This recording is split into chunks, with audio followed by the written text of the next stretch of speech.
November ಅಲ್ಲಿ ಕುರ್ಚಿ ಕ್ರಾಂತಿ ಆಗುತ್ತೆ ಅನ್ನೋದು ಕಾಡ್ಗಿಚ್ಚಿನಂತೆ ಹಬ್ಬುತ್ತಲೇ ಇದೆ. ಆದರೆ ಬಿಜೆಪಿಯವರು ದಿನಾಂಕನೂ ಫಿಕ್ಸ್ ಆಗಿದೆ ಅಂತ ಇನ್ನೊಂದು ಬಾಂಬ್ ಹಾಕಿದ್ದಾರೆ. ಎಲ್ಲದಕ್ಕೂ ಡಿಕೆ ಶಿವಕುಮಾರ್ ಉತ್ತರನೂ ಕೊಟ್ಟರು.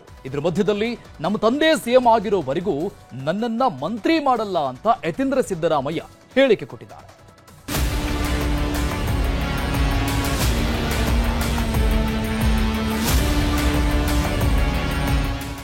ಸೆಪ್ಟೆಂಬರ್ ಕ್ರಾಂತಿ, ಅಕ್ಟೋಬರ್ ಕ್ರಾಂತಿ, ನವೆಂಬರ್ ಕ್ರಾಂತಿ ಅಂತ ರಾಜ್ಯ ರಾಜಕೀಯದಲ್ಲಿ ಚರ್ಚೆಗಳು ಆಗ್ತಾನೆ ಇದೆ. ಮುಖ್ಯಮಂತ್ರಿ ಬದಲಾವಣೆ ಆಗುತ್ತೆ ಅಂತ ಬಿಜೆಪಿಯವರು, ಸಂಪುಟ ಪುನಾರಚನೆ ಆಗುತ್ತೆ, ಯಾವ ಕ್ರಾಂತಿನೂ ಆಗಲ್ಲ ಅಂತ ಕಾಂಗ್ರೆಸ್ ನಾಯಕರು ಹೇಳಿಕೆ ಕೊಡ್ತಾನೆ ಇದ್ದಾರೆ. ಆದರೆ ನವೆಂಬರ್ ಕ್ರಾಂತಿಗೆ ಈಗ ಡೇಟ್ ಕೂಡ ಫಿಕ್ಸ್ ಆಗಿದೆ. ನವೆಂಬರ್ 21 ಅಥವಾ ನವೆಂಬರ್ 26, 27ಕ್ಕೆ ರಾಜ್ಯದಲ್ಲಿ ಕ್ರಾಂತಿ ಆಗುವುದು ಕನ್ಫರ್ಮ್ ಅಂತ ಸಿಕ್ಕಾಪಟ್ಟೆ ಸುದ್ದಿ ಹರಿದಾಡ್ತಾ ಇದೆ. ಇದಕ್ಕೆ ಪುಷ್ಟಿ ಕೊಟ್ಟಿದ್ದು ಕೇಂದ್ರ ಸಚಿವ ಕುಮಾರಸ್ವಾಮಿ ಮತ್ತು ಪರಿಷತ್ ವಿಪಕ್ಷ ನಾಯಕ ಛಲವಾದಿ ನಾರಾಯಣಸ್ವಾಮಿ ಕೊಟ್ಟ ಹೇಳಿಕೆಗಳು. ಇದು ಹೆಂಗೆ ಕಾಣ್ತಾ ಇದೆ ಅಂತಂದ್ರೆ ಡೇಟ್ಗಳೇ ಫಿಕ್ಸ್ ಆಗೋಗ್ಬಿಟ್ಟಿದೆ. ನವೆಂಬರ್ 21 ಅಥವಾ 26 ಅಂತ ಪತ್ರಿಕೆಗಳಲ್ಲೂ ಬಂದ್ಬಿಟ್ಟಿದೆ. ನೋಡಿ, ಯಾವತ್ತೂ ಕೂಡ ಬೆಂಕಿ ಇಲ್ಲದೆ ಹೊಗೆ ಆಡೋದಿಲ್ಲ. ಅವಕಾಶ ಸಿಕ್ಕರು ಹೋಗ್ಲೇಬೇಕಲ್ಲ ಚುನಾವಣೆಗೆ. ಸರ್ಕಾರ ಬಿದ್ದೋದ್ರೆ ಚುನಾವಣೆ ಹೋಗ್ಲೇಬೇಕಲ್ಲ ಎಲ್ಲರೂ, ರಾಜಕೀಯ ಪಕ್ಷಗಳು. ನಾವು ರೆಡಿ ಆಗ್ಲೇಬೇಕಲ್ಲ, ನಮ್ಮ ಜವಾಬ್ದಾರಿ ಇದೆ.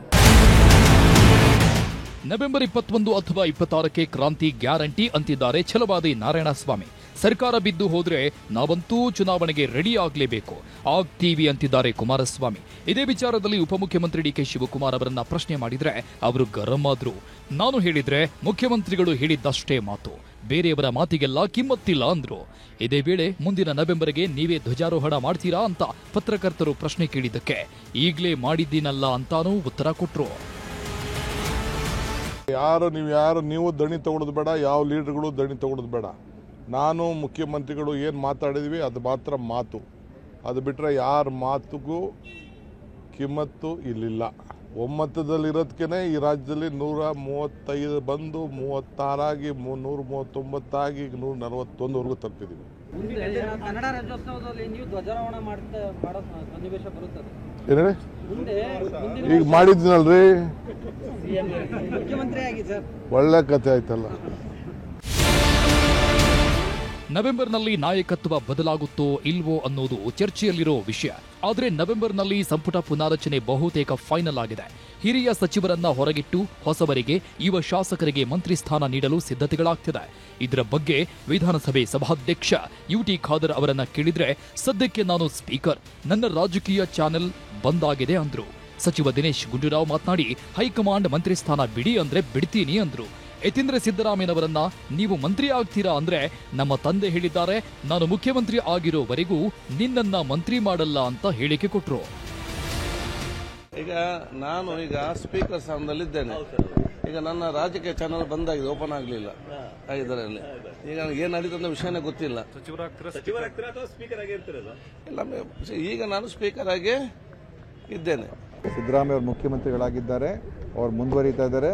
ನಾವು ಈ ರೀತಿಯಾಗಿ ಇನ್ನೊಬ್ಬರು ಮುಖ್ಯಮಂತ್ರಿ ಆಗಬೇಕು ಅಥವಾ ಚರ್ಚೆ ಆಗಬೇಕು ಅಂತ ಯಾವುದೇ ರೀತಿಯ ಕಾರಣಗಳು ಕೂಡ ಇಲ್ಲ, ಅವಕಾಶಗಳು ಕೂಡ ಇಲ್ಲ, ಅದರ ಸನ್ನಿವೇಶನೂ ಕೂಡ ಇಲ್ಲ. ಈಗಾಗಲೇ ಉತ್ತರ ಕೊಟ್ಟಿದ್ದೀನಿ, ಆ ಥರ ಯಾವುದೇ ನನಗೆ ಆಕಾಂಕ್ಷೆ ಇಲ್ಲ. ತಂದೆಯವರು ಕೂಡ ಸಿಎಂ ಆಗಿರೋ ತನಕ ಮಾಡೋದಿಲ್ಲ ಅಂತ ಹೇಳಿದ್ರೆ.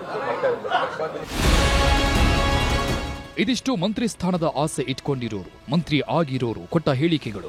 ಸದ್ಯಕ್ಕೆ ನವೆಂಬರ್ ಕ್ರಾಂತಿ ಇವತ್ತಿನಿಂದ ಶುರುವಾಗಿದೆ. ನವೆಂಬರ್ ಕೊನೆ ವಾರದಲ್ಲಿ ಕ್ರಾಂತಿ ಆಗುತ್ತೆ ಅಂತ ಬಿಜೆಪಿಯವರು ಹೇಳುತ್ತಿದ್ದಾರೆ. ನವೆಂಬರ್ಗೆ ನಿಜಕ್ಕೂ ಕ್ರಾಂತಿ ಆಗುತ್ತಾ ಅಥವಾ ಡಿಸೆಂಬರ್ ಕ್ರಾಂತಿ ಅಂತ ಮತ್ತೆ ಹೊಸ ಆಟ ಶುರುವಾಗುತ್ತಾ? ಇಲ್ಲಾಂದ್ರೆ ಎಲ್ಲವೂ ನವೆಂಬರ್ಗೆ ಮುಗಿಯುತ್ತಾ ಅನ್ನೋದೇ ಸದ್ಯದ ಕುತೂಹಲ. Bureau report, news 18.